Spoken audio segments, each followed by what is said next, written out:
Hey guys, good morning. और अभी मैं पहुंच चुका हूं आदि बद्री में। तो चलिए आप लोगों को भी मंदिर के दर्शन करा देते हैं। के चक्रों में यहाँ पे गेटों पे घंटियों पे वो लगाया रखा है अभी इन्होंने।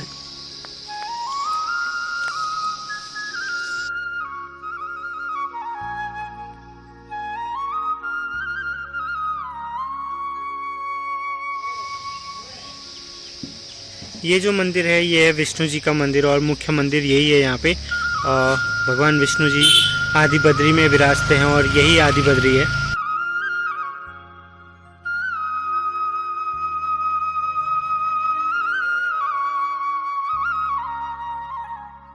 तो भगवान विष्णु के हमने दर्शन कर लिए यहाँ पे और बहुत ही बढ़िया सुबह सुबह यहाँ पे दर्शन हो गए। बहुत सही मंदिर है। सड़क के यहीं पे है, ये देखिए सड़क है यहाँ पे, जो मेन रोड है यहाँ पे। ये मेन रोड है पीछे जो दिख रही है, गाड़ी मैंने वहाँ पे पार्क की है। और बहुत ही बढ़िया है यहाँ पे, मतलब आप कभी भी आएँ तो सीधे सीधे दर्शन हो सकते हैं यहाँ पे।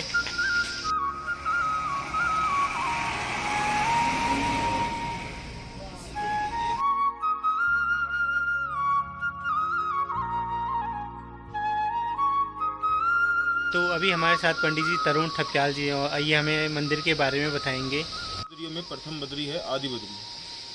और यहाँ के जो पुजारी होते हैं वो होते हैं थपलियाल लोग। जैसे हमारे पूर्वज लोग थे, मेरे पहले दादा थे, फिर मेरे पापा हैं, अब मैं हूँ जी। और इस मंदिर की जो मेन महत्वता है कि भाई जैसे बद्री विशाल 6 महीने बंद रहता है, 6 महीने खुला रहता है, तो जब मंदिर बंद रहता है तब व्यक्ति यहाँ आकर दर्शन कर सकता है। तो यहाँ की मान्यता और वहाँ की मान्यता जो है बराबर होती है। और किसी कारणवश अगर कोई व्यक्ति वहाँ दर्शन नहीं कर सकता है, जैसे कभी कभी रोड ब्लॉक होती है, कभी कोई प्रॉब्लम आती है, तो यहाँ दर्शन कर सकता है। जब ये मंदिर का निर्माण हुआ था तब यहाँ पर 16 मंदिरों का अवशेष था। अब यहाँ पर केवल 14 मंदिर रह गए हैं। 2 मंदिर जो हैं वो टूट चुके हैं किसी आपदा से या फिर भूकंप वगैरह से। और यहाँ का जो मुख्य मंदिर है वो विष्णु मंदिर है। ये जो सामने नदी बहती है, इस नदी को यहाँ 3 नाम से जाना जाता है। एक तो इसको नारायण गंगा बोला जाता है, दूसरा बोला जाता है इसको उत्तर वाहिनी, और तीसरा हमारी गढ़वाली भाषा में इसको बोला जाता है आटागाड़। यहाँ पर साल में 1 महीने ये मंदिर बंद रहता है। दिसंबर 15-16 तारीख के आसपास ये मंदिर बंद होता है और जनवरी मकर संक्रांति पर 14 जनवरी को ये खुलता है। यहाँ प्रांति को मंदिर खुलता है तो 7 दिन का, 3 दिन का या फिर 21 दिन का भागवत किया जाता है। जिससे उसके पश्चात मई में यहाँ पर एक मेला लगता है जिसको हमारी एक नॉर्मल लैंग्वेज में लठमार मेला कहा जाता है और गढ़वाली भाषा में उसको नोठाकुती बोला जाता है। इसमें 2 गांव के लोग यहाँ पर आके अपना अनाज चढ़ाने के लिए अब तो थोड़ा नॉर्मली झगड़ा करते हैं। पहले क्या था कि हमारे पूर्वजों के टाइम पर काफ़ी अग्रेसिव रहता था वो मेला, लेकिन अब थोड़ा नॉर्मली होता है तो थोड़ा मनमुटाव ना हो किसी में गांव में, तो भाई हमारे दोनों का साथ में मिला के अनाज भगवान को चढ़ाया जाता है। अभी हमारे साथ थे थपलाल जी और उन्होंने हमें मंदिर के बारे में बताया। तो अब चलते हैं, लेते हैं यहाँ से आप लोगों के लिए। तो चलिए। तो यहाँ पे अभी फ्रेश नमकीन बन रही है और शौवा बोलते हैं हमारी गढ़वाली में इसको। तो देखिए कैसे बनाए जाते हैं शौवा।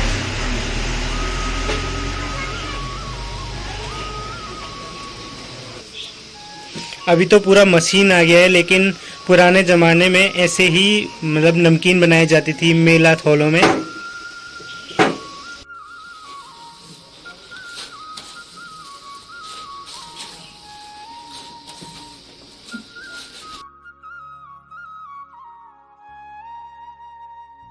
हमने आपसे पहले भी वादा किया था कि हम आपको एक दिन चांदपुर गढ़ के किले ज़रूर दिखाएंगे और अभी हम जा रहे हैं चांदपुर गढ़।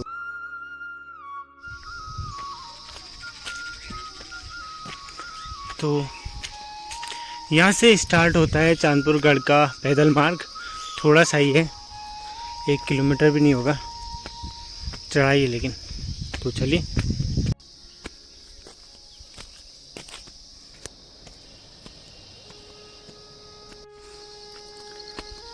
थोड़ा खड़ी चढ़ाई है लेकिन पहुंच जाएंगे हम जल्दी। और ये सड़क से कितना ऊपर है। इतिहास के पन्नों पर नजर डालें तो उत्तराखंड में 8वीं-9वीं शताब्दी में बड़ी राजनीतिक उथल पुथल थी। गढ़वाल क्षेत्र में अनेक छोटे छोटे राज्य बनने लगे थे और इसी दौरान चांदपुर गढ़ में भानु प्रताप नामक शासक के काल में धारा नगर से आए कनकपाल नाम के एक राजकुमार ने भानु प्रताप की बेटी से शादी की और उसके बाद चांदपुर गढ़ का राज्य उसको मिला। राजा कनकपाल को गढ़वाल के पंवार वंश का संस्थापक भी माना जाता है। राजा कनकपाल ने आदि बद्री के निकट चांदपुर में यह गढ़ स्थापित किया। इस गढ़ में वैसे ही एक महल है और यहाँ पे एक मंदिर है जो विष्णु जी का है और कला चित्र के अवशेष बहुत सारे मिलेंगे। जो महल की संरचना है इसमें रसोई घर, स्नान घर व पूजा घर भी स्थित है। स्थानीय लोगों के अनुसार महल के एक हिस्से से सुरंग है जो करीब 500 फीट नीचे जाती है और जो सीधे नदी में जाके खुलती है।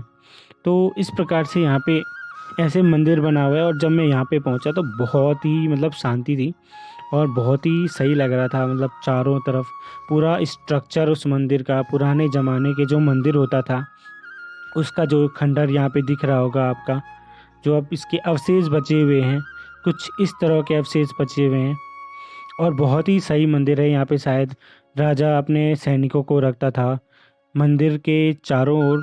और मंदिर है मेन जो है कि मतलब यहाँ पे जो राजा थे वो बहुत ही भक्त थे भगवान के। और यहाँ पे जाके मुझे कुछ ऐसा भी एहसास हुआ कि पुराने ज़माने में राजा लोग कैसे रहते होंगे और चारों तरफ उनके मतलब पूरा चारों तरफ दिखता था यहाँ पे से। तो इस प्रकार की कहानी थी चांदपुर गढ़ की और चलते हैं अब यहाँ से आगे घर के लिए क्योंकि बहुत ही ज़्यादा लेट हो गई है और अभी मुझे जाना है लगभग 2 घंटे का रास्ता और है। उसके बाद पहुँचूँगा मैं अपने घर ऊखीमठ। तो चलिए।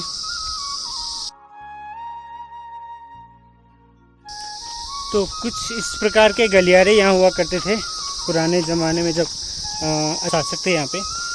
तो जब वो यहाँ पे शासन करते थे यहीं पे आपने ओखली देखी होगी और भी बहुत सारी चीज़ें हैं यहाँ पे देखने के लिए। तो चलते हैं अभी घर के लिए क्योंकि बहुत ही ज़्यादा लेट हो गई है। अभी थोड़ा रुद्रप्रयाग में भी काम है। तो और आप लोगों को मेरी ये कुमाऊँ ट्रैवल यात्रा कैसी लगती है ये आप बताते रहिएगा। बहुत ही मस्त जगह है। आप यहाँ पे आदि बद्री के बाद यहाँ पे सडन सीधे चांदपुर गढ़ एक ही रूट पे पड़ता है।